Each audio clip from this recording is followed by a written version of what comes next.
રાજકોટની ગેમ ઝોનમાં માનવ સર્જિત ઘટના બની હતી, જે ઘટનાના ઘેરા પડઘાઓ પડ્યા છે। ત્યારે ભાવનગર ફાયર બ્રિગેડ પણ દોડતું થયું છે અને હોટલો, રેસ્ટોરન્ટ સહિતની એકમોની અંદર ફાયર સેફટી અંગેની ચકાસણી હાથ ધરવામાં આવી રહી છે। રાજકોટના ગેમ ઝોનની અંદર માનવ સર્જિત ઘટના બની છે, જે ઘટનામાં 28થી વધુ લોકોના મોત નીપજ્યા છે। ત્યારે ભાવનગર ફાયર બ્રિગેડ સતર્કમાં આવ્યું છે અને તેમના દ્વારા રેસ્ટોરન્ટ, હોટલ સહિતના એકમોમાં ચકાસણી કરવામાં આવી રહી છે। ત્યારે ભાવનગર શહેરના ટોપ 3 સર્કલ પાસેના રેસ્ટોરન્ટમાંથી એક સાથે 48 સિલિન્ડર ગેસના મળી આવ્યા હતા। તેની સાથોસાથ અલગ અલગ જગ્યાઓ પર ફાયર બ્રિગેડના કર્મીઓ દ્વારા ફાયર સેફટી અંગેની તપાસ હાથ ધરવામાં આવી છે અને એનઓસીની ચકાસણી કરવામાં આવી છે, જે માત્ર કાગળ ઉપર રહે નહીં તેનું પણ ધ્યાન રાખવું એ ફાયર બ્રિગેડની જવાબદારી છે।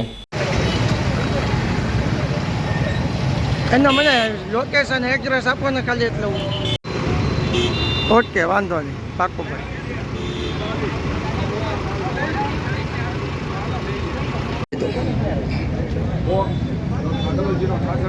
હા હા, વાંધો નહીં। હા, અહીંયા નથી હો ભાઈ, એકને મોકલો, બીજું કોઈ નથી ફાયર દો। હા કાલ ત્રી ભૈયા।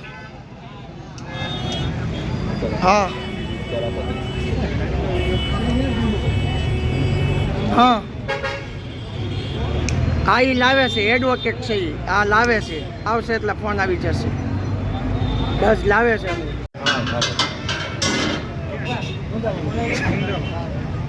પાછી નથી બોલાવવાની, એસ્ટેટની ગાડી આવે છે એમ કીધું।